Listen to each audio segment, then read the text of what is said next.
Bonjour, je suis Julie Langlois. C'est moi qui vais animer cette session sur la prise en charge des personnes vivant avec les VIH et notamment les retours de terrain sur l'année qui vient de s'écouler avec le contexte de l'épidémie de Covid qui a été bien particulier et qui a complètement désorganisé l'accès à cette prise en charge. Ce qui est très intéressant dans cette session, c'est on a des intervenants qui viennent d'horizons très différents, avec deux intervenants qui viennent de pays du Sud en Afrique et une dernière intervention en Île-de-France. Le premier intervenant, ça va être le docteur Sidi Sibi, qui va nous parler depuis Sikasso au Mali.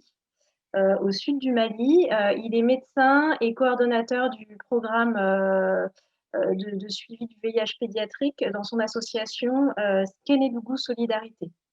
Il va nous parler notamment de l'accès à la charge virale pour les personnes de son association, les patients. La deuxième intervention est une intervention qui a été préenregistrée par deux personnes, le docteur Hubert Banguissa et le docteur Diane Alexia Fila, qui nous parle depuis la République du Congo et la ville de Pointe-Noire. Ils travaillent tous les deux dans l'association Avenir Positif et ils vont nous parler de l'impact de la Covid sur la prise en charge globale des enfants et des jeunes à Pointe-Noire. Et on terminera par une intervention depuis l'Île-de-France-Ouest avec donc à deux voix. Hélène Lépinet, qui est coordonnatrice de la Corévie Île-de-France-Ouest, et Sabine Noël, qui est psychologue hospitalière et qui travaille également avec la Corévie Île-de-France-Ouest.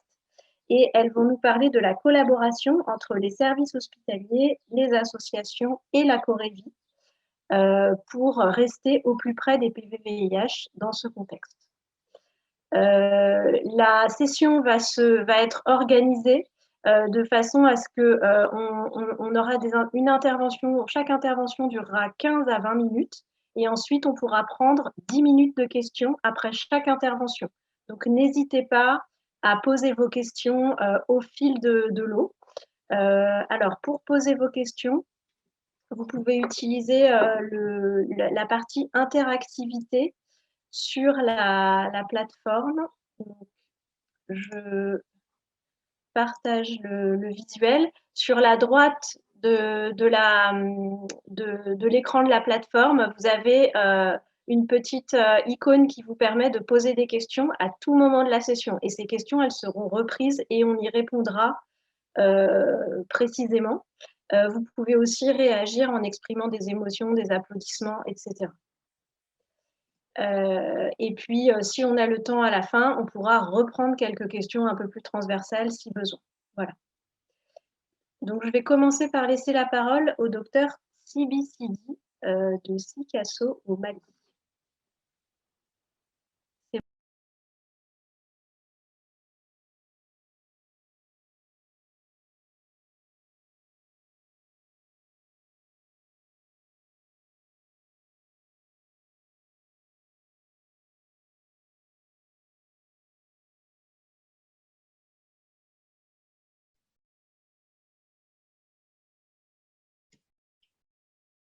Mon écran est parti.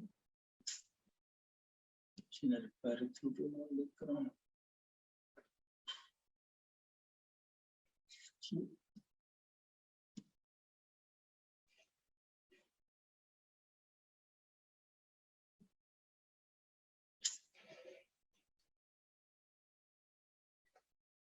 n'arrive pas à retrouver mon écran.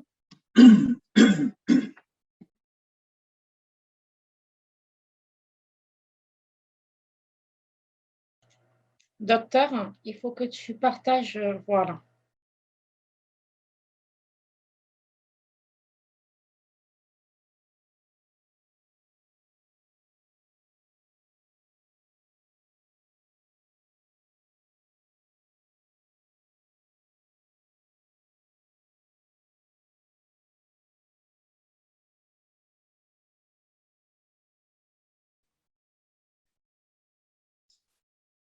C'est bon?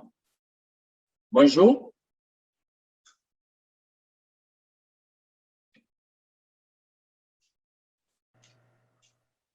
Vas-y, docteur Sidi. OK. Donc, je remercie SIDAction de nous avoir donné l'opportunité de participer à cette convention 2021 et de partager avec vous la problématique liée à l'accès à la charge virale en 3e région du Mali, Sikasso. Pour cela, nous avons élaboré une présentation à cet effet. Accès à la charge virale, cas de l'association Kélédougou Solidarité Sikasso Mali. Donc, pour cette présentation, nous avons adopté le plan suivant, une présentation de l'association, l'association face au manque d'accès à la charge virale en 2, 3, conséquences sur le suivi des personnes vivant avec le VIH, 4, identification des problèmes, en 5, proposition des solutions et en 6, défis pour le futur. Présentation de l'association Kélédougou Solidarité. L'association Kélédougou Solidarité a été créée en 2007 et en avril 2018. Et reconnue officiellement le 3 avril 1999, elle s'est vue confier une mission de service public par le ministère de la Santé du Mali en 2001. L'association est membre de la plateforme francophone de l'Afrique de l'Ouest, également du Consortium international des dispositifs de relations d'aide à distance. Elle a pour instance l'Assemblée générale, un bureau exécutif, le conseil d'administration élu pour un mandat de 3 ans. La dernière Assemblée générale a eu lieu le mardi 22 décembre 2020. Depuis 2002, l'association bénéficie d'un appui technique et financier de SIDAction à travers la formation du personnel, l'appui financier des activités de prise en charge globale, l'accompagnement psychologique des personnes vivant avec le VIH, un appui financier pour les interventions auprès des populations clés, les hommes ayant des rapports sexuels avec d'autres hommes et les usagers de drogues injectables.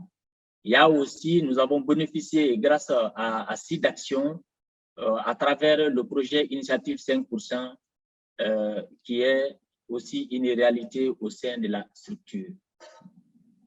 Donc, comme objectif de l'association, c'est la prévention et le dépistage volontaire du VIH, la prise en charge médicale des personnes vivant avec le VIH, notamment les enfants, les adolescents et les adultes, l'accompagnement psychologique et social des personnes vivant avec le VIH, la prévention et le dépistage en stratégie fixe et mobile auprès des populations clés, notamment les hommes ayant des rapports sexuels avec d'autres hommes, les travailleurs de sexe, les détenus, les personnes en situation de handicap, les usagers de drogue, et à son sein, nous faisons aussi la prescription et dispensation des ARV. Comme zone d'intervention, l'association intervient dans la commune urbaine de Sikasso, aussi dans le district de Kouchala, Bougouni, Kadjoulou, Kolondjeba, Yanfouila. Donc, c'est pour vous dire que grâce à SIDAction aussi, nous avons développé des actions auprès des enfants et des adolescents dans ces différents districts sanitaires. En fin 2020, plus précisément en décembre 2020, l'association suivait 1405 adultes vivant avec le VIH et 106 enfants. Ça, c'était la file active générale en fin décembre 2020. Et parmi cette population, les 1405, il y avait 1381 adultes qui étaient sous ARV et tous les enfants étaient sous ARV. Par rapport au dépistage, auprès de certaines populations clés, notamment les hommes ayant des rapports sexuels avec d'autres.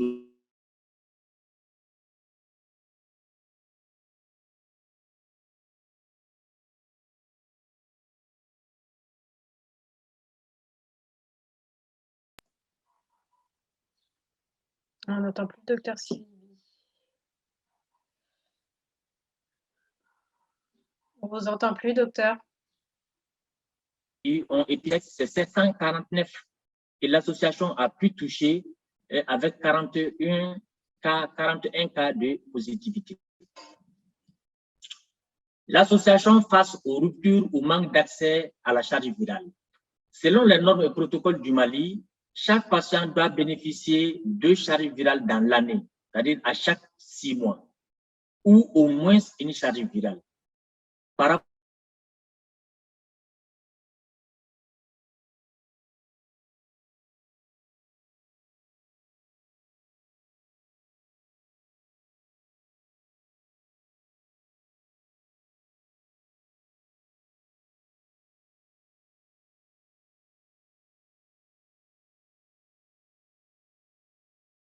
nous avons prescrit prélevé 900 et dont on a eu les résultats. Conséquences sur le suivi. Donc, difficulté de diagnostic précoce des échecs de traitement, difficulté de diagnostic des infections opportunistes majeures, baisse de la qualité du suivi des patients, baisse de confiance des patients vis-à-vis des traitements en l'absence de résultats de charge virale après plusieurs prélèvements.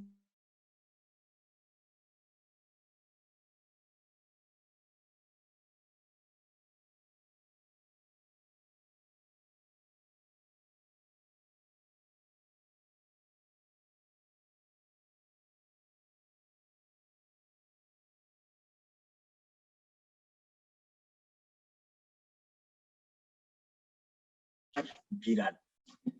L'UNICEF, à travers ses dons, a fourni 3 districts sanitaires en appareils de charge virale, notamment Koutiala, Bougouni et Kadjolo.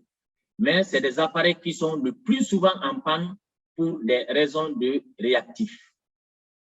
Il y a aussi insuffisance dans la prescription de la charge virale. À ce niveau, au niveau de nos sites, du fait qu'on prélève les patients incessamment pour la charge virale à un certain niveau, les patients nous disent, docteur, vraiment aujourd'hui, je ne souhaite pas être prélevé parce que j'ai été prélevé à maintes reprises et je n'ai pas eu mes résultats. Donc, il y a aussi une insuffisance de personnel formé à la réalisation de la charge virale. Impact du COVID sur la réalisation de la charge virale. Il y a du sang. À l'ère du COVID en 2020, lorsque nous avons été confrontés à cette pandémie, donc le centre était moins fréquenté par les patients. Il y a la limitation du nombre de visites. Donc, la structure aussi par peur, parce qu'on avait une connaissance moindre de cette pathologie. Donc, la limitation du nombre de visites par jour a été mise en place comme mesure. Donc, autre mesure aussi, c'est le confinement partiel du personnel, donc à travers un système de rotation. Donc, ça, c'était les mesures prises par l'association. Donc, du coup, la charge virale était peu prescrite parce que les médecins, les prescripteurs avaient même peur du contact parce que la région de Sigasso étant au sud, en frontière avec le Burkina, la Côte d'Ivoire, donc nous recevons des patients venant de ces zones-là, donc on ne sait pas vraiment l'issue, leur issue. Donc, il y avait cette peur-là vraiment qui nous envahissait à son temps. Donc, comme solution apportée par AKS pour combler ces gaps, donc nous avons mis en place un circuit d'acheminement des prélèvements. C'est-à-dire, les échantillons étaient prélevés au sein de notre laboratoire conditionné. Maintenant, à travers une compagnie de la place, donc, on avait un chargé qui amenait ces échantillons-là au niveau de cette compagnie et était envoyé à Bamako. Donc, il y avait maintenant au sein des arcades le coursier qu'on appelait et qui partait récupérer les échantillons pour les envoyer à l'Institut national de santé publique à Bamako pour la réalisation de la charge virale. Donc, du coup, aussi, REMA+, qui est le réseau malien des PV-VIH, donc, à travers un financement, a recruté une personne ressource qui est aussi une personne vivant avec le VIH, qui se chargeait maintenant de récupérer les prélèvements au niveau de notre laboratoire et de l'acheminer au niveau du laboratoire de CCRF. Ça, c'est après que ce laboratoire, l'appareil de charge virale de ce laboratoire a été dépanné. Donc, ça, c'était une solution très coûteuse et qui allongeait aussi les délais de rendu des résultats.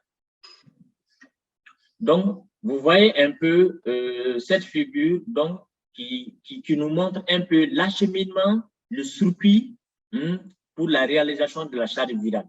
De Sikasso, il faut 375 km entre Sikasso et Bamako pour envoyer les échantillons, le temps que ça fait les conditions, et récupérer par le coursier les échantillons emmenés à l'INRSP, et ensuite, l'échantillon, quand on avait les résultats qui ne venaient pas à temps, on pouvait attendre 1 mois, 2 mois sans avoir les résultats. Et donc maintenant, dès que la charge virale était réalisée, donc il y a le coursier qui se chargeait de déposer aussi les résultats au niveau d'une compagnie et nous appelait pour aller récupérer voilà, à Sikasso à l'arrivée.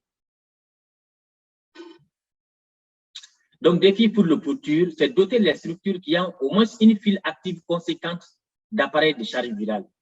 C'est aussi assurer un approvisionnement régulier en réactifs de ces appareils.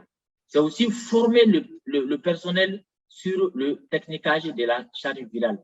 C'est aussi mettre en place un dispositif de suivi et de maintenance de ces appareils. Donc, en conclusion, je dirais que la qualité de la prise en charge des personnes vivant avec le VIH passe par un suivi régulier et la réalisation des bilans immunovirologiques qui constituent les maillons essentiels pour le diagnostic précoce des patients en échec de traitement, mais aussi des infections opportunistes, afin de minimiser la mortalité des PV-VIH. Donc, je vous remercie. Donc, voilà en gros ce que j'avais à partager avec vous et je reste disponible pour d'éventuelles questions. Merci. Merci beaucoup. C'est très intéressant. Alors, j'ai une question de la part des participants. Est-ce que des machines de charge virale VIH ont été réquisitionnées pour la Covid et donc auraient été moins disponibles pour les analyses VIH parce qu'elles auraient été utilisées pour des analyses Covid? Ou est-ce que ce n'était pas ça le problème? Bon, par rapport à cette question, sincèrement, je n'ai pas d'informations en particulier par rapport à ça. D'autant plus que nous sommes en périphérie, nous sommes en région. Donc, dans notre région, il n'y a qu'un seul appareil de charge virale qui, pendant toute la moitié de 2020, était en panne. Et c'est vers janvier 2021 que cet appareil a pu être fonctionnel pour la réalisation. En ce qui concerne la réquisition des appareils dans le cadre de Covid, malheureusement, je n'ai pas d'informations par rapport à ça. Ok, merci. Moi, j'avais une question. Du coup, vous dites qu'en gros, en 2020, il y a eu énormément de prélèvements pour lesquels vous n'avez pas eu de résultats de charge virale. Est-ce que vous avez du coup eu recours à d'autres analyses? Est-ce que du coup, vous êtes reparti sur des analyses de CD4 pour certains patients pour lesquels il y avait une suspicion d'échec? Est-ce que vous avez quand même réussi par d'autres moyens à détecter d'éventuels échecs de traitement? Ou est-ce que vous avez pu mesurer aussi des retards au diagnostic d'échec, en fait, et du coup, une perte de chance pour les personnes de pouvoir changer de traitement? Vraiment, très bonne question. Donc, par rapport au CD4, au niveau du centre, nous disposons d'un appareil de CD4. C'est vous dire que devant des cas de suspicion d'échec, si nous faisons des prélèvements pour la charge virale, en même temps aussi, et sur la fiche, nous demandons à réaliser les CD4. Comme je le disais dans mon intervention, la charge virale, c'est des résultats que on ne recevait pas vraiment. Le délai de rendu des résultats était très long. Maintenant, par rapport au CD4, on les réalisait sur site pendant un moment. Et c'est dire aussi qu'à ce niveau, nous sommes confrontés à des ruptures de réactifs. Souvent, nous bénéficions des réactifs du niveau régional qui viennent du niveau central, mais souvent aussi, on nous dit qu'il n'y a pas de réactifs. Et si on est confronté à des situations de ce genre, c'est la structure elle-même qui, par ses moyens, cherche à se procurer des réactifs et le mettre à disposition des laborantins pour pouvoir.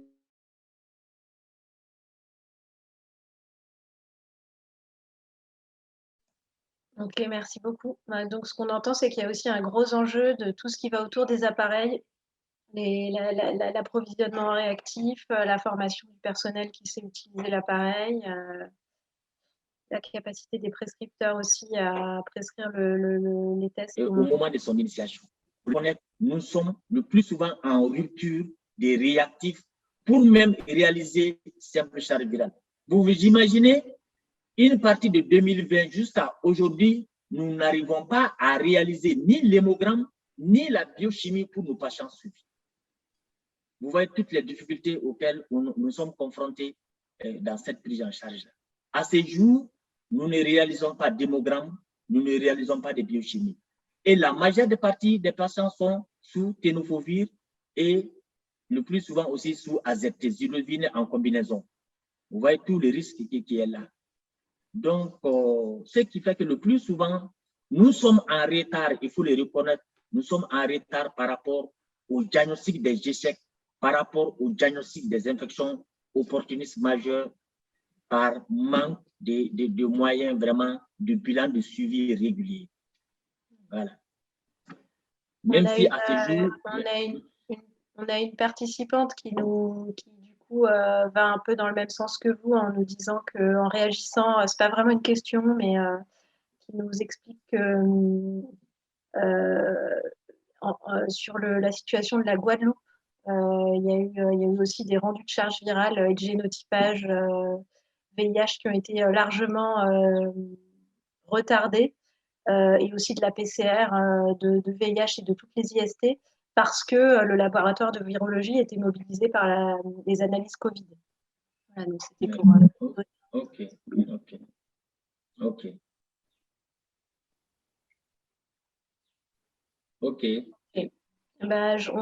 S'il y a d'autres questions, on les prendra à la fin. Donc, merci beaucoup. Je vais passer du coup la parole aux intervenants de Pointe-Noire, Hubert Bombissa et Diane Alexia Fila, avec une intervention qui a été préenregistrée. Voilà, je leur laisse la parole.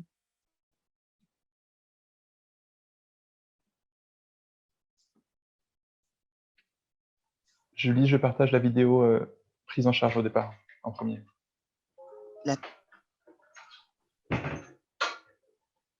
L'association Avenir.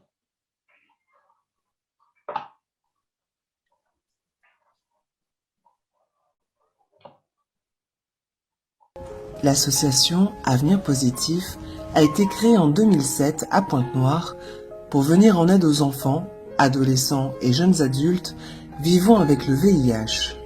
Elle collabore avec les centres de prise en charge médicaux afin d'optimiser les soins et le suivi des jeunes et de leurs familles. L'association apporte une aide sociale, psychologique et médicale gratuite. Elle accueille 344 bénéficiaires, favorise une meilleure prise en charge du VIH et aide les jeunes à s'insérer le mieux possible dans leur vie sociale. De façon concrète, qu'est-ce qu'on fait? Lorsqu'on parle par exemple volet prise en charge psychologique, nous savons qu'en fait le VIH c'est une maladie incurable. Quand quelqu'un a été dépisté VIH, parfois c'est une personne en fait qui se dit bon finalement la vie n'a plus de sens, donc il faut un soutien psychologique, il faut des entretiens psychologiques pour ses parents. Il faut en fait les activités de groupe qu'on appelle par le groupe de parole.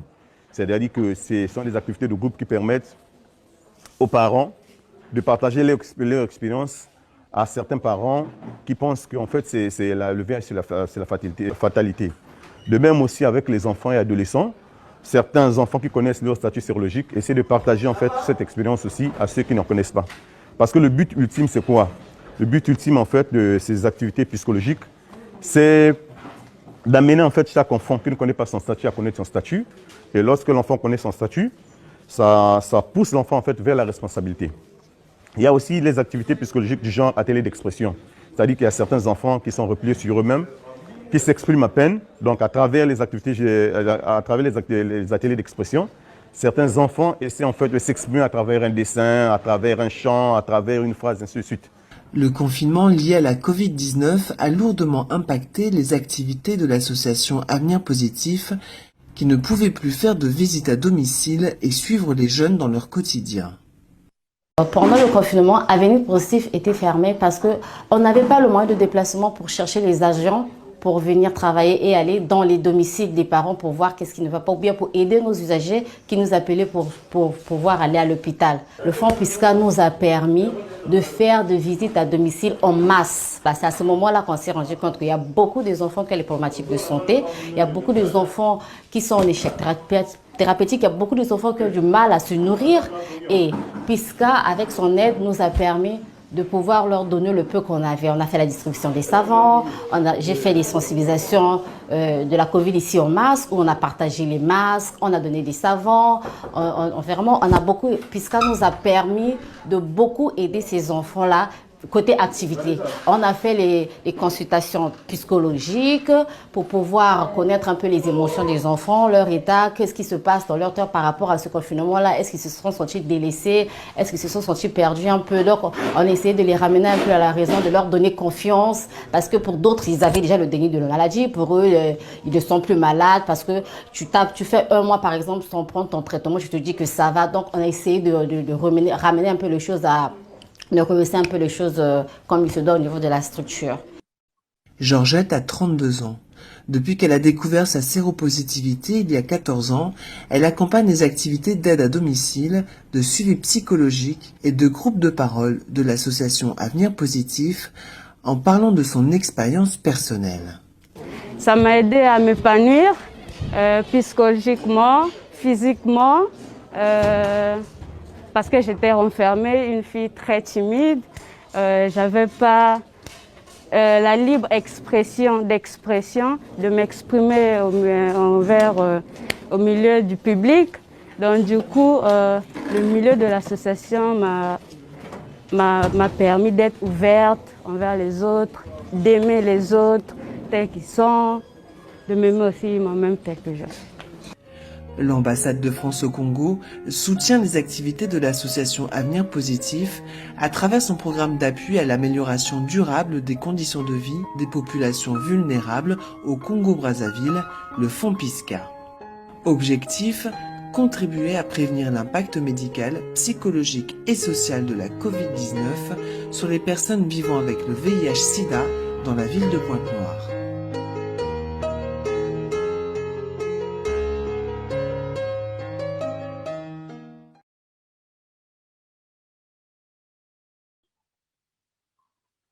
Et maintenant, nous allons écouter la présentation d'Hubert Benguissa.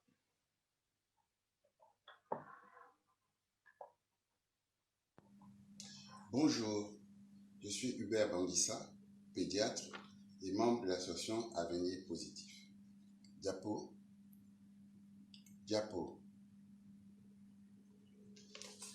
Avenir Positif a été créé le 13 janvier 2007 par les professionnels de la santé et des affaires sociales, par les parents d'enfants vivant avec le VIH et d'autres personnes intéressées par la lutte contre l'infection à VIH chez l'enfant en République du Congo. L'objectif de l'association est de contribuer à l'amélioration de la qualité de vie des enfants, des adolescents et des jeunes vivant avec le VIH, et cela à travers une prise en charge globale. Diapo. Avenir Positif est basé à Pointe-Noire. Pointe-Noire qui est la capitale économique de la République du Congo, un pays de l'Afrique centrale. Pointe-Noire est une ville portuaire et qui fait face à l'océan Atlantique. Diapo. L'association compte 396 bénéficiaires constitués d'enfants, d'adolescents et de jeunes vivant avec le VIH et aussi 344 parents et tuteurs. Tous les bénéficiaires et leurs parents infectés sont tous sous traitement ARV. Les principales activités de l'association sont donc la prise en charge médicale, la prise en charge psychologique, la prise en charge sociale, la prise en charge nutritionnelle et la prise en charge juridique. Diapo. Depuis l'année 2020 à ce jour, le Congo, comme tous les autres pays de la planète, fait face à la pandémie de la COVID-19. Diapo. Pendant le confinement de l'année dernière, nos bénéficiaires ont traversé des moments très difficiles, notamment l'impossibilité de se rendre dans les sites de prise en charge pour se ravitailler en médicaments, les difficultés d'accès aux centres de soins pour la prise en charge de leurs infections et affections opportunistes. Les examens biologiques de suivi n'étaient plus réalisés. Diapo. Certains patients se sont tournés vers les églises pour y trouver le salut, d'autres vers les tradipéthérapeutes, d'autres encore se sont résignés à attendre. Diapo.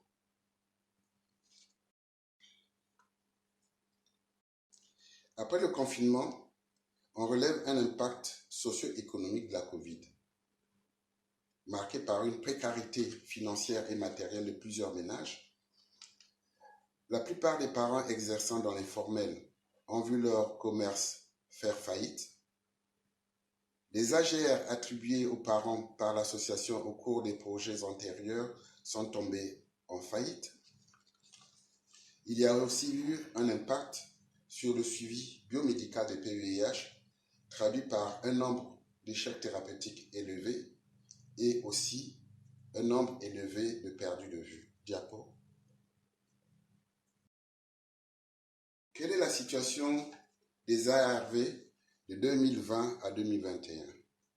Il faut dire que les ARV ne sont plus en rupture depuis 3 ans en République du Congo. Les patients sont ravitaillés actuellement pour 2 à 3 mois de traitement. Mais malgré ça, on relève quand même une mauvaise répartition des médicaments et l'absence de certaines formes galéniques, surtout pédiatriques, dans certains sites de prise en charge. Le dolutegravir 50 est donné actuellement en remplacement de la névirapine et l'efavirenz chez les enfants de plus de 20 kg, selon les directives nationales. La Cryptega est donnée chez les enfants de plus de 30 kg. Le dolutegravir 10 mg n'est pas disponible au Congo. Et la centrale de médicaments vient de recevoir du raltegravir pédiatrique. Diapo. Concernant le suivi biologique, l'accès à la charge virale est pratiqué en dents de scie. Les machines et les personnels sont beaucoup plus affectés vers le diagnostic de la COVID-19. Le rendement des résultats des charges virales peut aller jusqu'à plus de 3 mois. Le dosage des CD4 à l'inclusion tel que recommandé par l'algorithme national n'est pas du tout réalisé. Les autres examens de suivi décrétés gratuits ne sont pas du tout réalisés non plus. Tous ces problèmes rendent le suivi biologique très difficile. Diapo.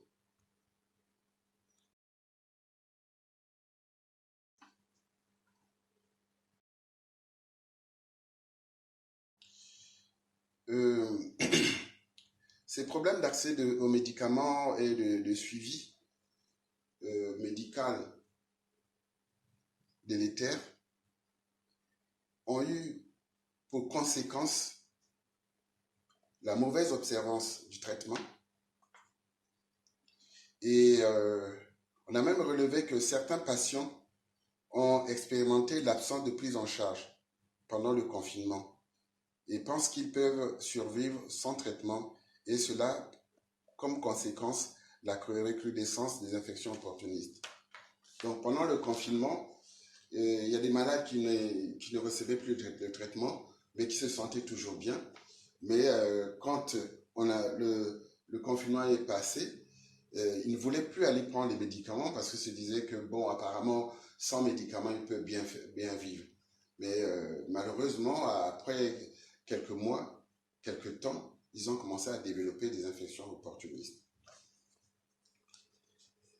Et comme conséquence aussi, il y a un très mauvais suivi biologique et qui est dû bien sûr à la non-réalisation de la charge virale et des autres biologiques de suivi. Diapo. L'association a identifié plusieurs problèmes auxquels elle a fait face,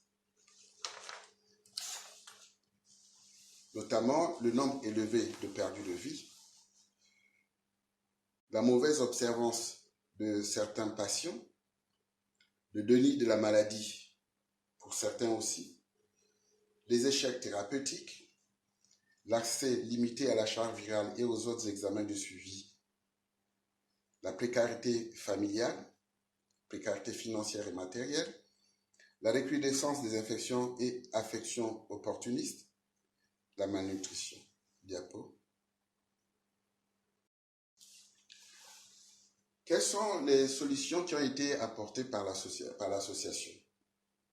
Pendant le confinement, il y a eu un déploiement de l'équipe médicale et des pères éducateurs pour la dispensation des ARV à domicile. Et les adolescents et les jeunes se sont mobilisés pour les visites à domicile à pied. Il y a eu des signalements des cas qui posaient problème pendant effectivement ces visites à domicile. L'association a acheté et a dispensé des médicaments contre les infections opportunistes. Il y a eu des soutiens psychologiques via le téléphone et les réseaux sociaux organisés par l'association. Diapo. Après le confinement, l'association s'est organisée pour faire face à tous ces problèmes par un renforcement de l'aide à l'observance, un renforcement des visites à domicile par les pères éducateurs, un renforcement des activités de soutien psychologique, un renforcement des consultations pluridisciplinaires à l'association, un renforcement des staffs pluridisciplinaires, des sensibilisations sur la COVID-19 et les mesures barrières, la distribution de kits de prévention contre la COVID-19, la distribution des kits alimentaires et aussi un plaidoyer auprès du PNLS pour l'accès à la charge virale et aux examens. Diapo. Pour le futur, l'association compte acquérir un véhicule pour mieux déployer ses activités.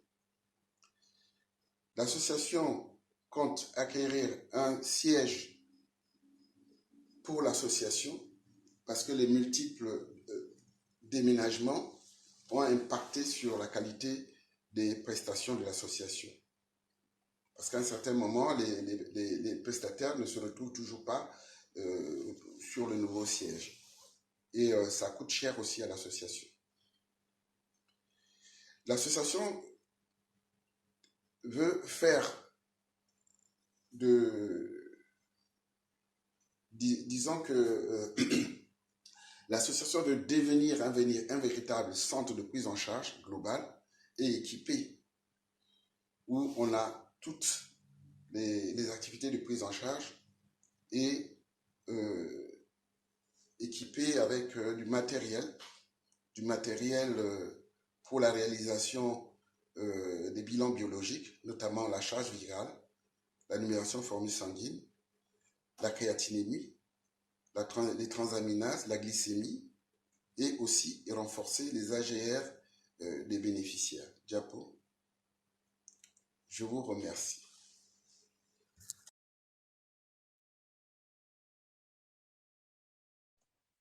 Merci beaucoup. Alors, est-ce que Hubert et Diane sont en ligne et peuvent répondre à des questions éventuellement, ou est-ce que c'est compliqué au niveau de la connexion?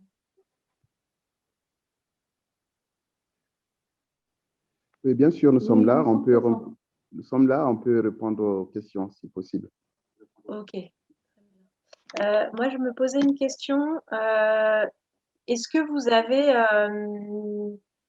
pu quantifier un peu, vous disiez qu'il y avait pendant le confinement des personnes qui s'étaient découragées, qui s'étaient résignées à attendre. Donc en gros, moi, ce que j'ai entendu, compris, c'est que c'est des personnes qui sont restées chez elles plutôt que d'aller à la prise en charge. Est-ce que c'est des personnes qui ont arrêté le traitement et puis qui l'auraient repris après le confinement? Et est-ce que vous avez pu mesurer combien de personnes ont arrêté leur traitement de façon temporaire ou prolongée, voire même jusqu'à maintenant? Non, malheureusement, on n'a pas pu quantifier le nombre de personnes qui ont arrêté leur traitement pendant le confinement.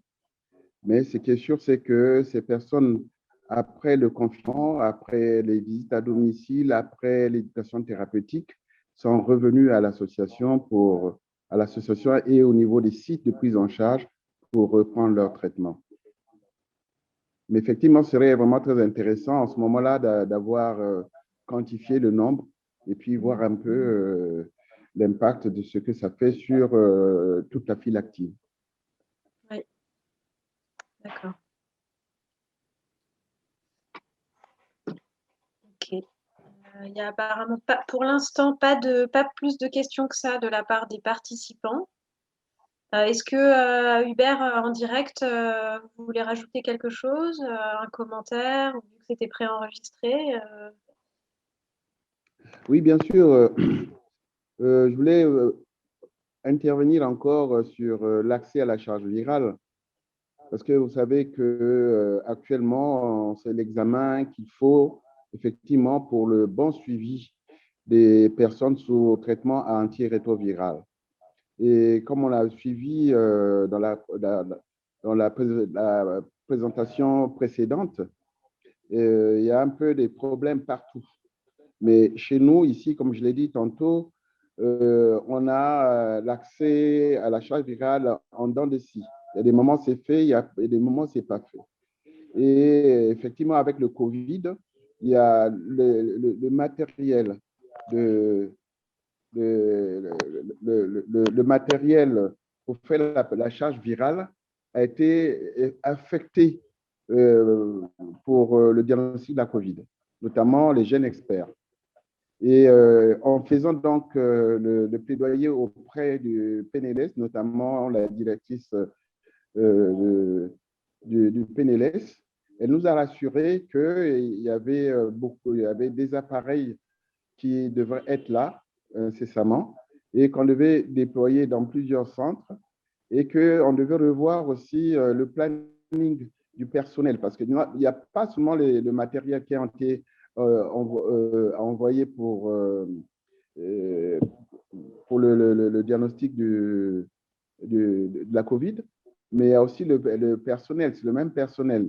Donc, au niveau du personnel, on a essayé de voir pour qu'il y ait un réaménagement de leur temps de travail.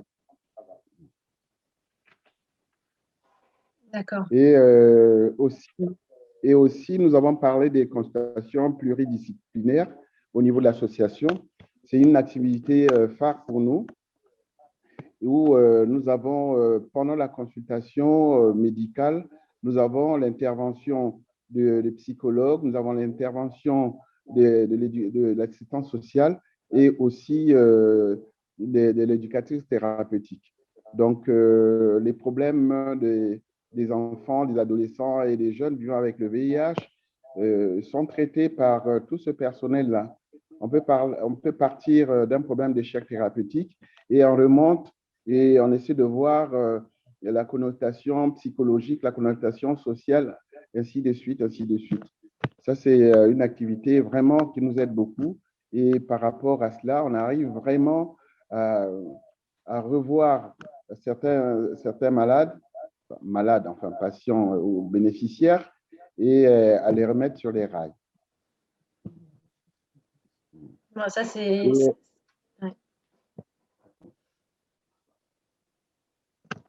Oui, je peux parler. Peut-être Alexia voudrait parler.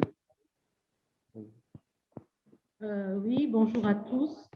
En fait, je voulais juste compléter en disant que nous avons pu faire preuve de résilience et c'est donc ainsi que l'ambassade de France a pu nous octroyer une subvention pour effectivement renforcer le volet médical, donc les consultations médicales au niveau du siège de l'association, ainsi que toutes les activités psychologiques et sociales.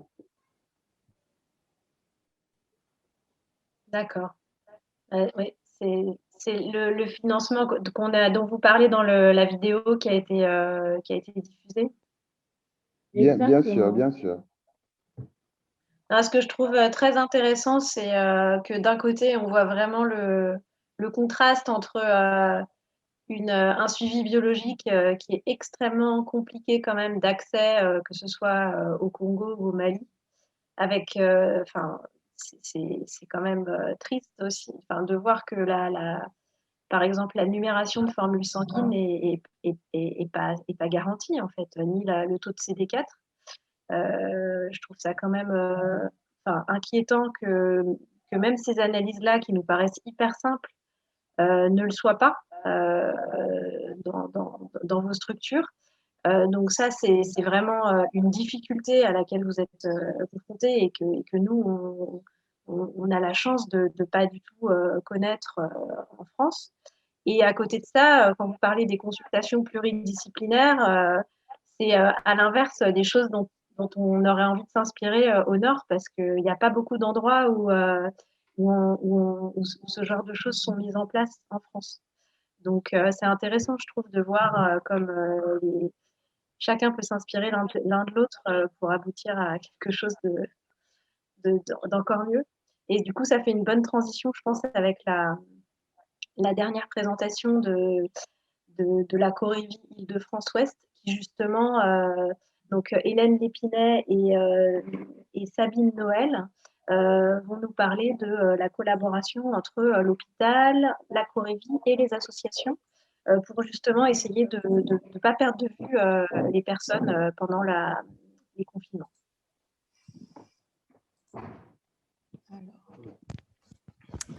Bonjour à toutes et tous. Je ne sais pas si vous m'entendez bien. Oui, ça a l'air d'aller. Je vois Julie qui hoche. Donc, bonjour. Bonjour. Merci à SIDAction pour cette invitation. Donc, comme l'a présenté Julie, donc on va parler on va parler donc de ce que le Corévie. Hubert, est-ce que tu peux couper ta vidéo, ton micro? Bon, ok, je reprends. Donc, ce qui a été mis en place à l'initiative du Corévie Île-de-France-Ouest en collaboration avec les services et les associations de personnes vivant avec le VIH pour rester au plus près des personnes. Donc, le Corévie en quelques mots. Donc, d'abord, il faut savoir que c'est une instance territoriale de démocratie en santé. Donc, quand on dit démocratie en santé, c'est que donc parmi les membres, qui sont au nombre de 80, il y a un certain nombre de personnes vivant avec le VIH qui sont représentées donc, au titre du collège 3. Donc, les Corévies sont 23 en France, dont 3 en Île-de-France. Les missions des Corévies sont fixées au niveau du ministère de la Santé et donc consistent à coordonner les acteurs intervenant dans le champ du VIH, des infections sexuellement transmissibles, à améliorer la prise en charge dans ce champ, à recueillir des informations médico-épidémiologiques dans ce champ, et à partir de ça, élaborer des recommandations à la fois nationales et régionales, voire locales sur le sujet. Et enfin, mission plus classique à rapporter en fait le travail réalisé par le Corévie. Donc c'est une instance territoriale, comme je l'ai dit, il y en a 5 en Île-de-France. Nous, au Corévie Île-de-France-Ouest, on se situe sur 4 départements de l'Ouest francilien. On compte 12 établissements hospitaliers qui prennent en charge des personnes vivant avec le VIH sur notre territoire, avec un échantillon assez variés de centres hospitaliers, puisqu'il y a à la fois des centres hospitaliers généraux, des centres hospitaliers universitaires et des centres hospitaliers privés. La file active est tourne autour d'un petit peu moins de 6000 patients VIH en 2020. Comment on s'est organisé pendant la crise sanitaire? Donc, un peu avant le premier confinement, en France, on a été confiné mi-mars 2020, donc en bureau, puisque le Corévi est administré par un bureau qui est plus ou moins l'équivalent d'un conseil d'administration pour une association. En fait, donc, au sein du bureau, il y a des représentants de personnes vivant avec le VIH. Donc, ces personnes nous font le retour selon lequel elles sont interrogées par les bénéficiaires de leur association au sujet de la Covid, qu'elles ont du mal à trouver des informations fiables sur le thème de la Covid en lien avec le VIH. Et donc, du coup, le bureau décide de réaliser une note d'information et de recommandation à ce sujet pour permettre aux associations de le relayer auprès de leurs bénéficiaires. Donc ensuite, le confinement est annoncé, comme la plupart des Corévi, donc on dresse un état des lieux en fait de la continuité de l'activité des structures donc, qui interviennent dans notre champ, donc à la fois les services de prise en charge, les centres de dépistage, les centres de planification, puisque bon, voilà, un certain nombre sont fermés, pas tous, et donc pour faciliter l'orientation en cas notamment de découverte de VIH ou de grossesse non désirée. Donc, je vous présenterai un peu plus l'issue de ce travail par la suite. Et après, donc assez rapidement au début du confinement, donc il a été décidé d'organiser des temps d'information et d'échanges virtuels sur la Covid, donc à destination des personnes vivant avec le VIH. Là aussi, je vous le présenterai un peu plus longuement par la suite. Et enfin, en novembre 2020, on a organisé un premier groupe de parole virtuel sur vivre avec le VIH au temps de la Covid. Donc ça, on vous en parlera un peu plus tard. Donc d'abord, un petit retour sur l'état des lieux qui a été mené. Donc d'abord, au niveau des services hospitaliers et notamment des consultations médicales. Alors clairement, pendant le premier confinement, toute la période de mars à mai 2020, en fait, ce qui s'est passé au niveau des services de l'Ouest francilien, c'est une déprogrammation des consultations pour les patients VIH stables, ceux qui ont donc une charge virale indétectable, contrôlée. Donc voilà, alors avec quand même envoi de l'ordonnance en pharmacie, il y a eu un décret qui est sorti où il était possible de renouveler ces traitements directement en pharmacie. Les bilans ont été réalisés en ville. Donc voilà pour ce qui était des patients VIH stables. Pour les autres patients, donc pour les femmes enceintes, pour les personnes initiant un traitement, donc les consultations ont été maintenues et de préférence à distance, mais avec possibilité de présentiel pour ceux pour qui le souhaitaient. Bon, ça s'est organisé comme ça, puisque pendant le premier confinement, en fait, les médecins des services infectieux étaient fortement mobilisés dans la gestion de la crise. À partir du premier déconfinement, donc à la mi-mai, donc les consultations ont repris en présentiel et donc après se sont maintenues en présentiel même pendant les confinements suivants. Alors, je vous propose d'illustrer ce qui s'est passé au niveau d'un hôpital de notre territoire, donc l'hôpital d'Argenteuil, qui est situé dans le Val d'Oise. Donc, il y a un centre hospitalier général qui compte un peu plus de 650 patients. Donc, si on regarde en fait les consultations honorées, si on les compare entre 2019 et 2020, donc on constate qu'il y a certes une baisse en 2020, mais qu'elle est quand même somme toute relativement très relative. Et quand on regarde par trimestre, donc on voit bien qu'au premier trimestre 2020 et deuxième trimestre 2020, il y a une légère baisse des consultations. Mais après, à partir du quatrième trimestre, alors qu'en France, on est à nouveau confiné, en fait, on voit qu'il y a un rattrapage des consultations VIH. Voilà. Donc ensuite, un petit point sur comment se sont organisés les services hospitaliers au niveau des consultations des psychologues. Donc, pendant le premier confinement, donc, les consultations ont été maintenues, de préférence par téléphone, mais en présentiel pour les patients qui le nécessitaient, et en présentiel, bien sûr, pour les patients hospitalisés. Et à partir du premier déconfinement, les consultations ont repris en présentiel. Donc après, je ne sais pas si Sabine, tu veux prendre la parole maintenant pour dire comment s'est passé, que sont passées tes consultations pendant… Non, je le dirai après, à la ce sera fin. plus Ok, simple. d'accord. Donc du coup, Sabine Noël, avec qui, enfin, c'est une présentation à 2 voix, donc interviendra après pour vous expliquer comment ça s'est passé au niveau de sa consultation à l'hôpital de Boulogne, qui compte une file active d'un peu plus de 700 patients VIH. Donc voilà pour comment ça s'est organisé au niveau des services. Je ne vais pas m'appesantir sur comment se sont organisées les associations, puisqu'a priori, il y a une session qui est consacrée au sujet.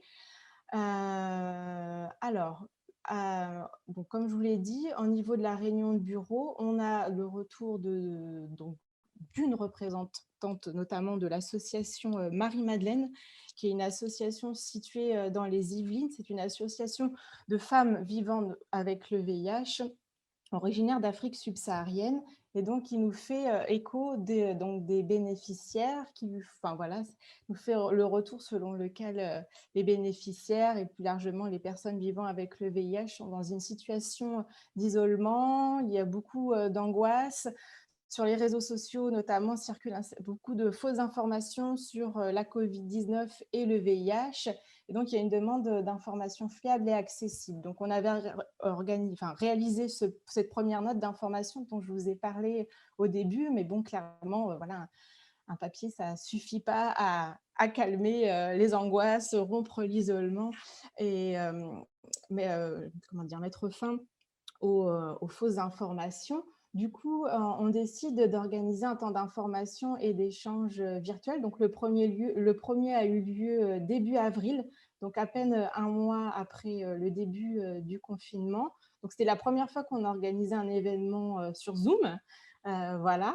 Donc, comment on s'est organisé? Donc, il a été décidé que bon, évidemment, on ferait intervenir des médecins, mais pas uniquement.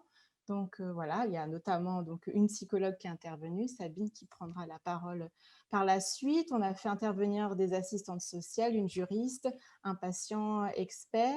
Donc, ce qui a été décidé également, c'est que ça ne serait pas des présentations type cours magistral, mais vraiment, on voulait mettre l'accent sur l'interactivité. Donc, c'est plutôt, en fait, ça s'organise plutôt sur le mode questions-réponses. Donc, les questions nous sont adressées, nous sont relayées par nos associations membres. Donc, elles nous sont adressées en amont et les participants sont mobilisés. Enfin, je parle au présent parce que ça continue encore. En tout cas, étaient et sont toujours mobilisés très largement par les associations, mais également par les services référents VIH, puisque les consultations ont repris.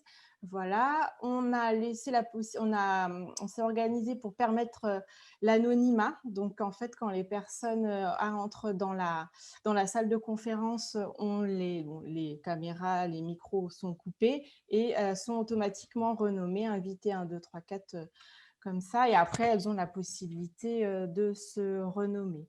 Donc, comme je vous l'ai dit, ça continue. C'est quelque chose qui est né pendant le premier confinement, mais qui continue. On en a organisé 6 entre avril 2020 et avril 2021. Ça a permis quand même, on a compté plus de 230 participants. On a répondu à plus de 190 questions. Et donc, il y a 12 personnes différentes qui sont intervenues à cette occasion. Donc, suite à ces temps d'information et d'échanges virtuels, toujours en réunion de bureau, retour des représentants de personnes vivant avec le VIH, disant qu'il y a vraiment, malgré la présence de Sabine, autant d'informations et d'échanges virtuels, il y a des angoisses de la part des personnes vivant avec le VIH qui ne peuvent pas, que les webconférences ne suffisent pas à contenir. Donc, du coup, on décide d'organiser un premier groupe de parole virtuel. Au final, on en a organisé 3 depuis le mois de novembre. Donc, c'est des groupes de parole qui sont co-animés par Sabine Noël, toujours, une psychologue et une infirmière formée en éducation thérapeutique du patient. Et on s'appuie aussi beaucoup sur les membres associatifs qui à la fois permettent de faire… comment dire, se font le relais de l'invitation pour ramener du monde, pour participer au temps d'information, mais aussi pour s'appuyer pendant le groupe de parole. Mais ça, Sabine l'expliquera bien mieux que moi. Et enfin, pour finir, donc, je voulais quand même vous présenter 2 dépliants qu'on a réalisés sur la thématique Covid-19 à destination des personnes vivant avec le VIH. Donc, le premier, la note d'information, qui a été réalisé très, très tôt au début, et un dépliant qu'on a réalisé en mars, au mois de mars dernier, un dépliant sur la vaccination contre la Covid-19. Bien sûr, tous ces documents sont accessibles sur notre site internet et peuvent être téléchargeables et imprimés. Et bien sûr, n'hésitez pas à vous en servir. Pour le coup, ce ne sont pas du tout des données localisées. C'est vraiment, ça peut être utilisé d'un peu partout. Voilà, Sabine, je te laisse la parole. Merci Hélène. Donc, je vais enchaîner sur ma fonction propre à l'hôpital et mon rôle au bureau du Corévi.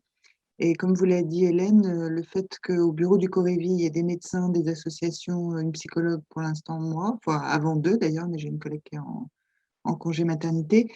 Je pense que ça a été aussi l'atout qui a permis pendant toute cette crise sanitaire d'être très vite réactive, grâce à l'association notamment Marie-Madeleine qui a fait remonter les demandes du terrain. Donc, me concernant sur l'hôpital Ambroise Paré, c'est vrai que donc en mars 2020, quand le Covid est arrivé et a déferlé sur Paris, la France est bien meilleure avec toute la peur que ça a réveillée.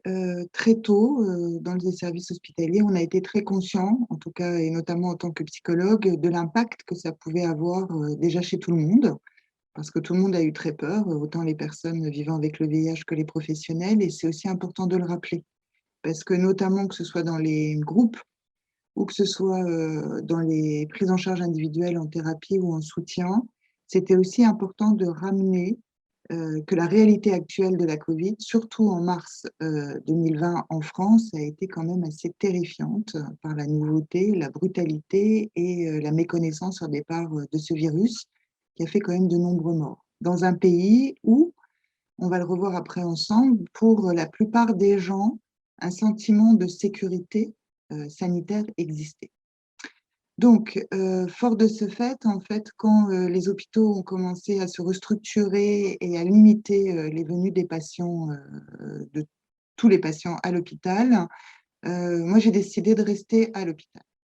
Ce qui n'a pas été le cas de tous les psychologues, mais avec certaines, on est resté en salle, enfin à l'hôpital, notamment parce que j'ai été volontaire aussi pour m'occuper des patients Covid, mais aussi parce que même si je recevais les patients en vidéo ou au téléphone, comme vous l'a expliqué Hélène lors du premier confinement, tous les patients habituels que je suivais et les nouveaux patients qui pouvaient m'être adressés, pendant la première partie jusqu'à mai, je les suivais donc par téléphone ou en vidéo.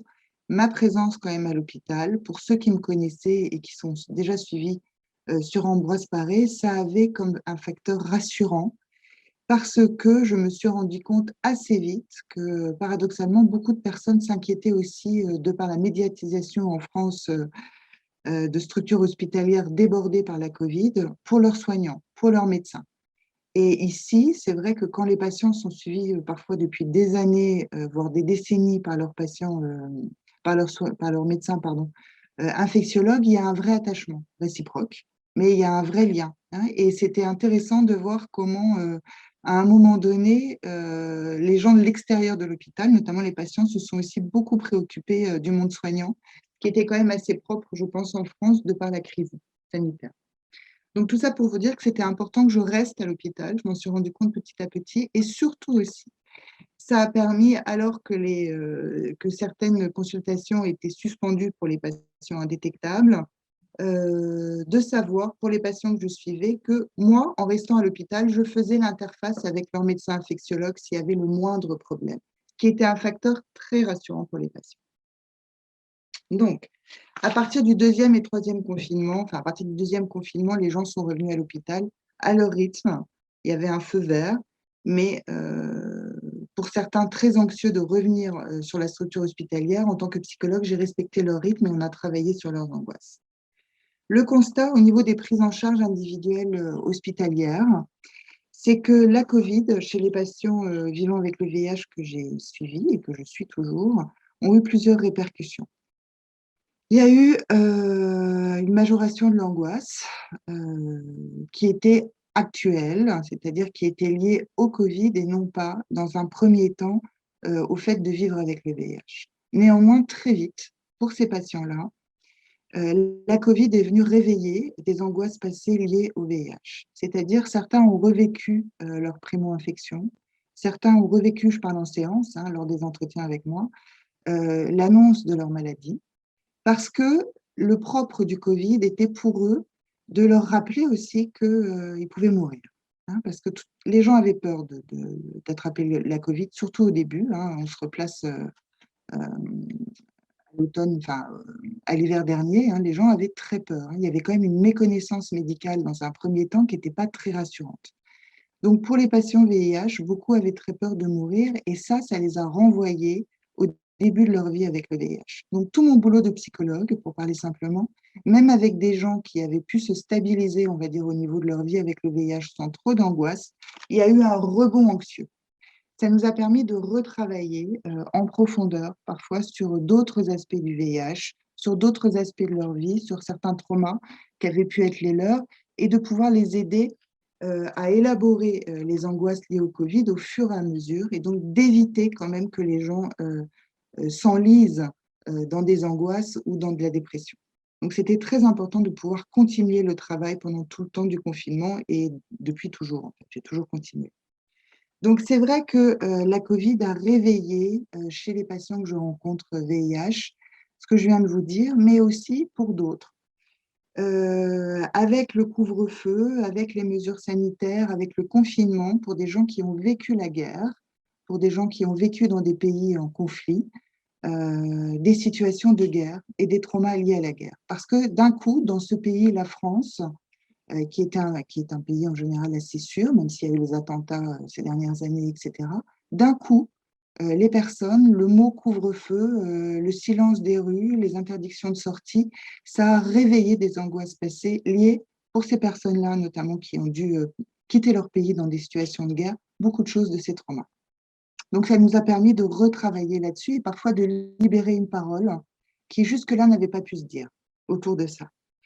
Les conflits familiaux aussi, lors du confinement, la promiscuité, les discriminations aussi dans certaines familles, notamment où la personne vivant avec le VIH était homosexuelle. Donc, il y a eu de nouveau beaucoup de discrimination, beaucoup de rejet, ce qui a été l'occasion de pouvoir soutenir en entretien pour moi ces personnes et de les aider, parfois en urgence, à trouver des solutions d'hébergement ou à les orienter vers un psychiatre quand cela le nécessitait, mais de pouvoir reprendre comme ça, une à une, toutes les situations.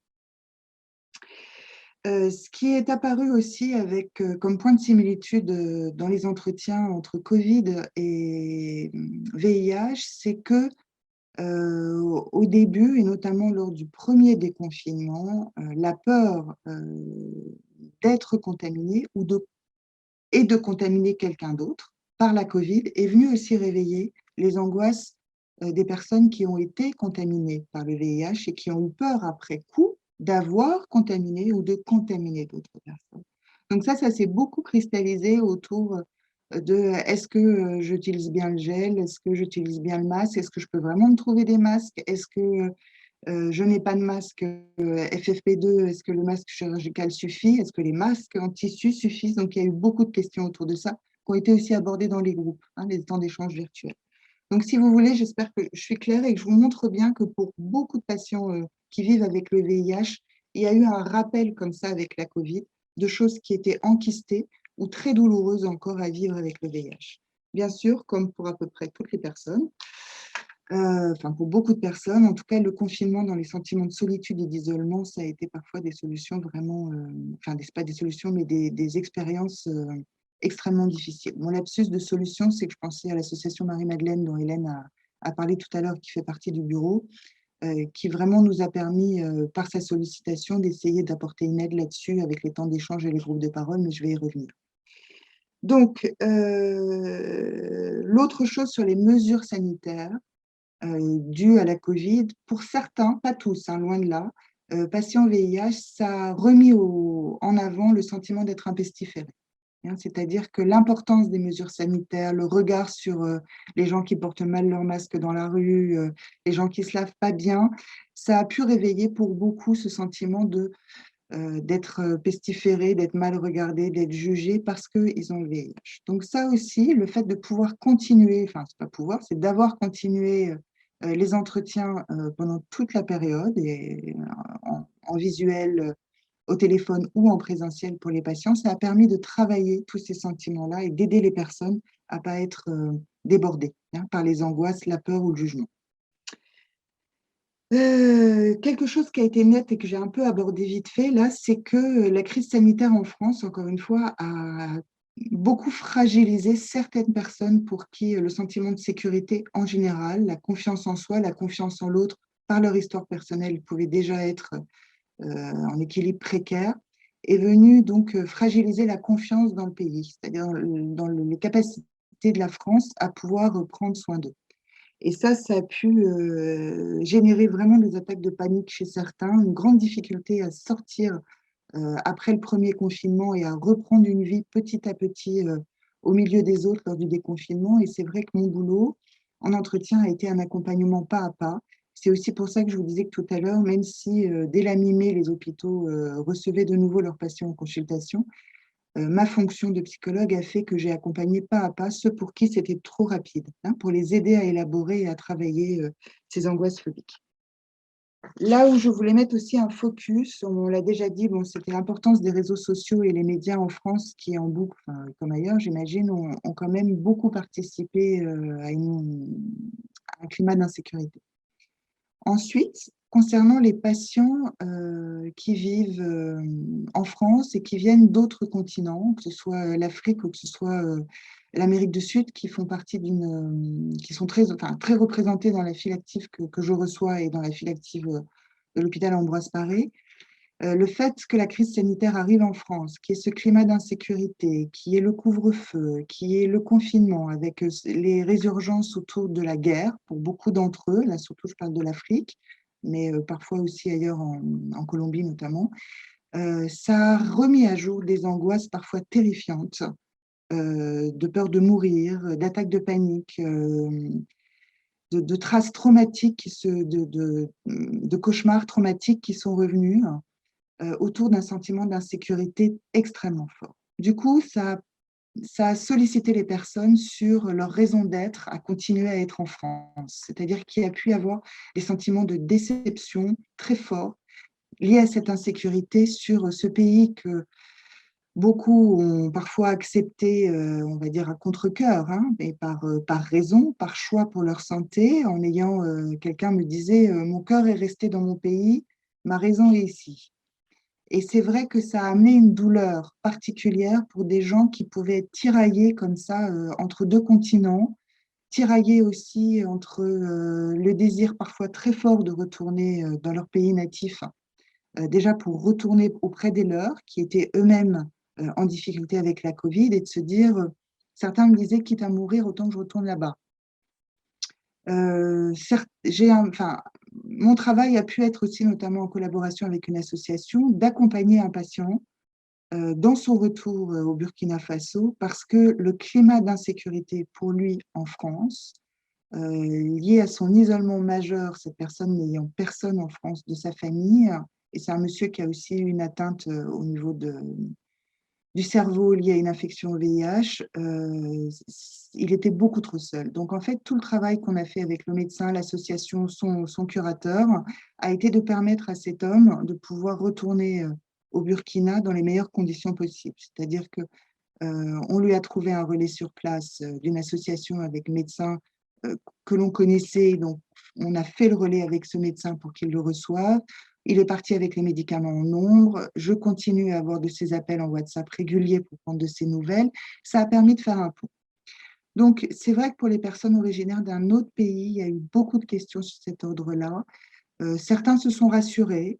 Mon travail à moi a été de les accompagner pas à pas. Et évidemment, ma fonction de psychologue fait que je n'ai aucun parti pris. Que ce soit sur leur raison d'être ici, leur raison de retourner là-bas.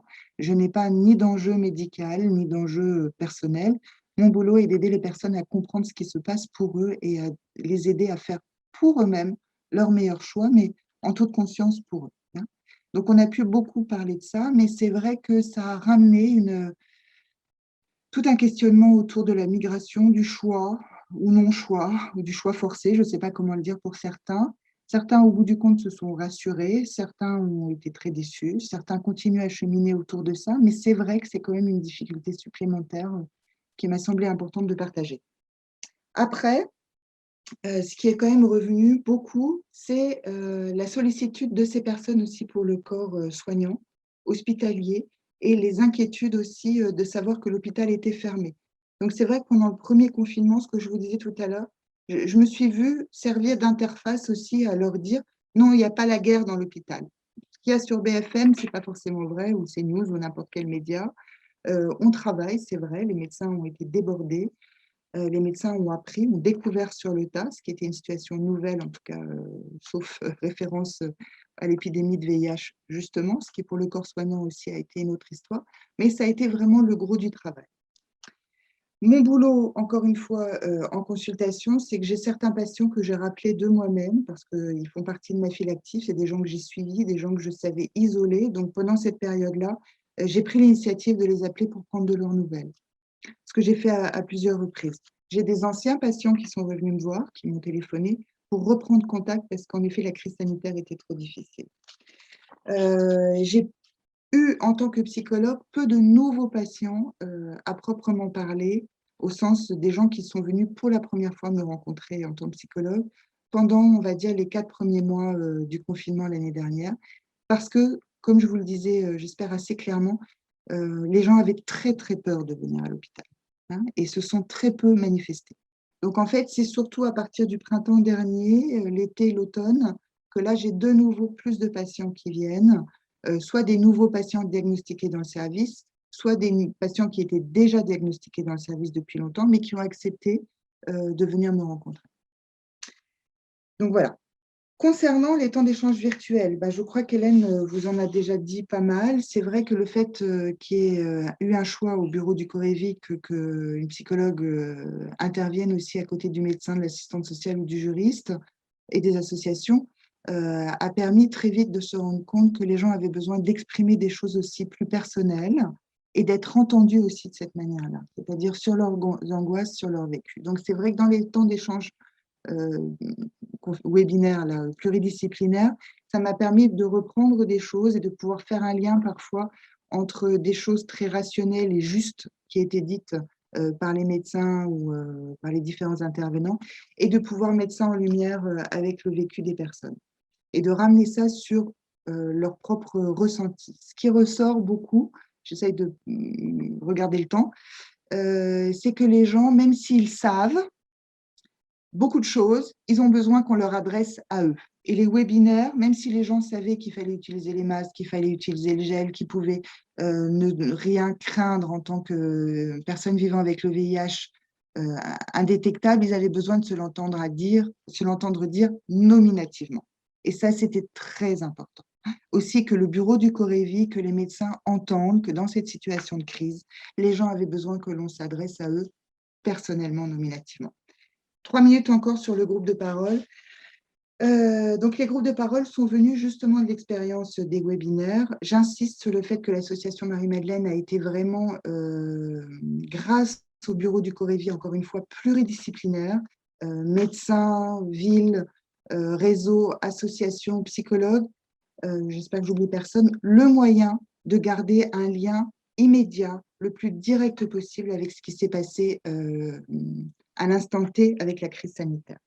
Donc, le premier groupe qui a eu lieu en novembre, c'est vrai que ça a permis de reprendre toute la brutalité de la survenue de la crise du VIH et de mettre ça en rapport avec ce que je vous ai dit un peu tout à l'heure au niveau de la prise en charge individuelle, mais groupale, sur la peur de mourir, sur le sentiment de vivre avec un virus. Là, je fais référence au VIH, qui, même indétectable, est toujours une présence constante en soi pour les gens qui vivent avec le VIH, que la mort est une affaire bien réelle. Ce n'est pas juste une idée, c'est que les gens, à partir du moment où ils ont été effractés dans leur corps par la maladie, même s'ils se rassurent, et c'est aussi le boulot de la prise en charge psy, et médical, hein, il n'y a pas que moi, loin de là. À un moment donné, il y a quand même ce vécu différent que chaque traitement, chaque retour sur la mort leur fait se souvenir, ressentir à l'intérieur d'eux-mêmes que la mort est bien réelle. Donc, on a pu reprendre toutes ces choses-là par rapport au Covid, par rapport à des trajectoires comme ça, très intimes aussi de violence, notamment de guerre et choses comme ça. Les autres groupes de parole ont vraiment plus c'était sur les angoisses liées au déconfinement, sur les rapports aux autres, sur comment on se vit VIH avec les autres, mais comment le Covid aussi montre parfois qu'au bout du compte, la question de se sentir pestiféré, si je fais un peu des raccourcis rapides, mais qui sont justes, chacun peut le ressentir à un moment donné, et qu'au bout du compte, si déjà soit on se sent rassuré, et qu'on arrive à se supporter, voire à s'aimer petit à petit avec ce que l'on est, avec le virus que l'on porte ou avec les risques, on peut supporter aussi de mieux vivre avec les autres. Mon boulot a été dans les groupes de pouvoir donner sens à ce qui a été exprimé, mais surtout de pouvoir soutenir les ressources individuelles de chacun et de pouvoir aussi les aider à se rendre compte de toute la trajectoire individuelle et groupale qu'ils avaient fait. Il me reste 1 minute juste pour expliquer On arrive à la fin, mais allez-y, juste on arrive vraiment à la fin. Voilà, pour insister sur une chose, c'est que l'expérience du groupe virtuel, groupe de parole que j'ai animé longtemps en présentiel, m'a demandé réflexion évidemment en tant que psychologue et adaptation. Et c'est vrai que la grosse adaptation par rapport à un groupe de parole en présentiel, c'est l'implication des responsables associatifs et encore une fois donc de Marie-Hélène Tocolo, responsable de Marie-Madeleine, parce que c'est sur elle que je me suis appuyée pour qu'elle explique bien les limites, le rôle du groupe de parole. Pareil avec l'infirmière d'éducation thérapeutique avec qui je co-anime pour que chacune sache son rôle. Ensuite, ce qui a été fait, c'est que était dit à chaque début de groupe que pour les personnes qui pouvaient éventuellement se trouver en difficulté lors du groupe, je pouvais, si elles le souhaitaient, les rappeler en individuel à l'issue du groupe. Parce qu'à la différence d'un groupe de parole, une fois que l'écran est fini, c'est fini, on se retrouve tout seul. Donc, c'était essentiel de penser à ça. Voilà, je vous remercie. J'espère que j'ai répondu à vos attentes et surtout à l'importance de la collaboration pluridisciplinaire et à l'apport que chacun peut s'apporter. Enfin, c'est redondant, mais on s'apporte beaucoup de choses. Merci. Merci beaucoup.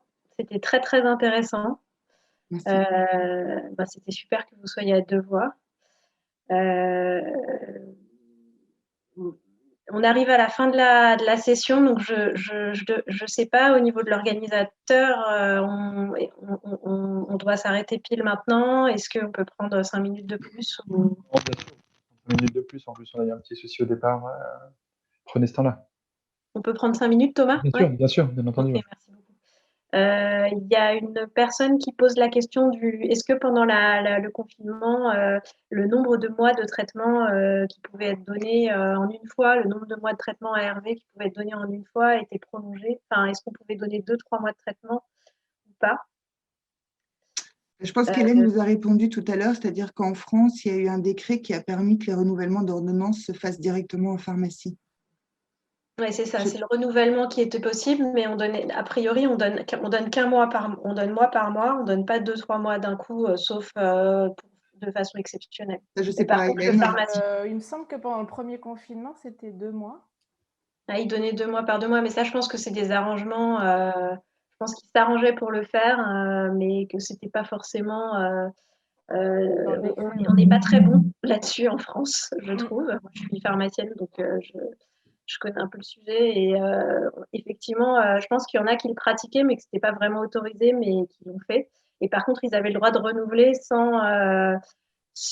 alors que l'ordonnance était arrivée à terme. Ouais. Tout à fait, oui, ça oui. Ouais. Mais malheureusement, la dispensation pour plusieurs mois, elle n'est pas encore trop autorisée en France, mais c'est dans les tuyaux. Oui, c'est vrai que ça, on a eu ça aussi comme beaucoup. C'est que pour les gens qui viennent chercher leur traitement à la pharmacie de l'hôpital, avec le confinement, avec l'appel de sortir, de prendre les transports en commun, il y a eu beaucoup de demandes pour voir si les personnes pouvaient aller chercher leur traitement dans une officine hospitalière plus proche de chez eux. Ça fait partie des demandes. Bon, c'était compliqué. Ouais, bah, en tout cas, c'est très intéressant d'avoir l'expérience patient aussi et de voir toutes les inquiétudes qui pouvaient remonter, notamment le fait de s'inquiéter pour leurs soignants, etc. C'est des choses auxquelles on n'a pas forcément, on s'en rendait pas forcément compte. Donc, je trouve que c'est intéressant. Est-ce qu'il y a des personnes, est-ce qu'il y a des intervenants qui veulent dire un petit mot de conclusion ou avant qu'on se sépare? Moi, je vous remercie beaucoup tous, c'était très intéressant. Merci. Merci. Hubert, Diane, Sidi, est-ce que vous voulez reprendre la parole pour qu'on se dise au revoir ou est-ce que c'est bon pour vous? Mais c'est très bon. Vraiment, on a été très, très édifiés et on va continuer à suivre les autres présentations. Merci. Très bien. Bon, Ça fait plaisir en tout cas de participer. Merci beaucoup d'avoir participé depuis ce soir. On est très, très honorés. Oui, merci d'avoir choisi Avenir Positif. Merci beaucoup. Et puis, docteur Sibi, merci beaucoup de vous être connecté depuis Picasso aussi.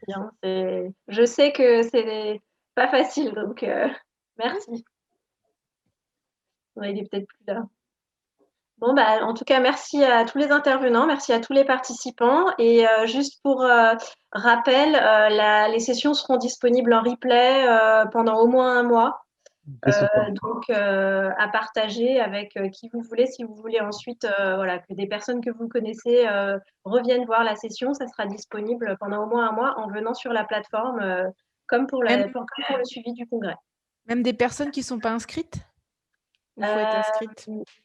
Voilà, ça, je ne sais pas, des personnes qui ne sont pas inscrites, est-ce qu'elles peuvent s'inscrire a posteriori du congrès?